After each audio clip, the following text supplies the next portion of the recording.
Welcome to the Lehigh Valley Sports Team alongside Doug Heater. I'm Al DiCarlo. Super Tuesday as you get ready for the PIAA playoffs. They're into the Final Four, and we start with volleyball. And this time of year, Mike Krause's team at Parkland playing their best, and that's what you have to do if you make a run for another state championship. Well, whether you're surprised or not that this team, based on the regular season, is here, we're used to seeing Parkland in its spot, and obviously they're going to be taking on a team that's also very familiar with the Trojans. Parkland girls volleyball are indeed in the semifinals tonight for the sixth time in the last 7 seasons. They face Bishop Shanahan in the second match of a doubleheader at Exeter High School after surviving a 5-setter Saturday against Exeter. Tom Mickrantz has more on how the Trojans are looking ahead to the matchup with the Eagles.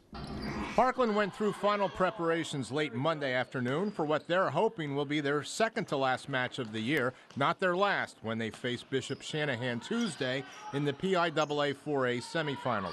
They're good. They got probably one of the best setters in the state of Pennsylvania. She's going to Yale, and Renee Schultz, she's a 6-foot kid.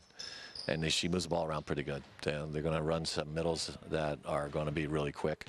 They're going to run some 31s. So we were working on that today, and we feel that we've seen it enough, and we recognize it. We can defend it.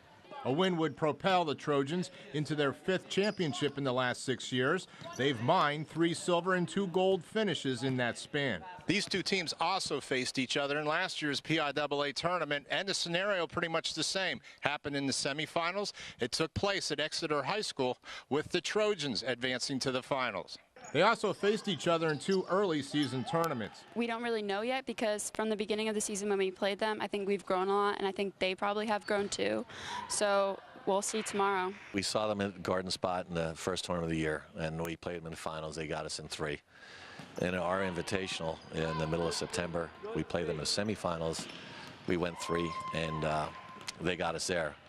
We were minus Grace. Grace was having some shoulder issues at that time.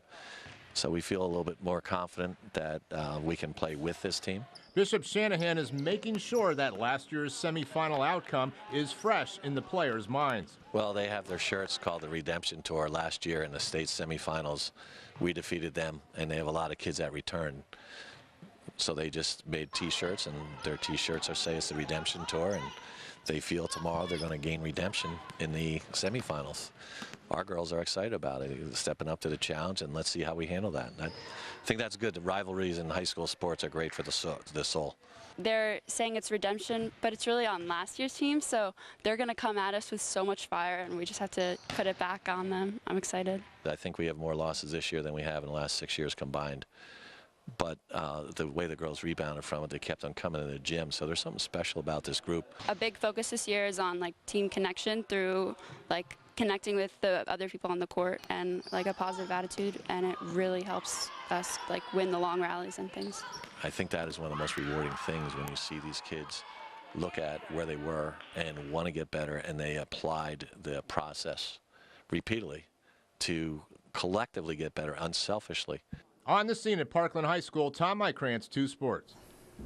Those 2 tournaments were September 9th, September 16th. That's a long time ago, and it's a much different atmosphere. You're playing a lot of matches in a day. You might only play a team once or a best of 3, so that'll be interesting. And plus, the winner of that match tonight between those 2 could technically be the favorite, because Garnet Valley and North Allegheny are the survivors in the bottom, and the teams that Parkland lost to that were down there, State College, Hempfield, they're already out.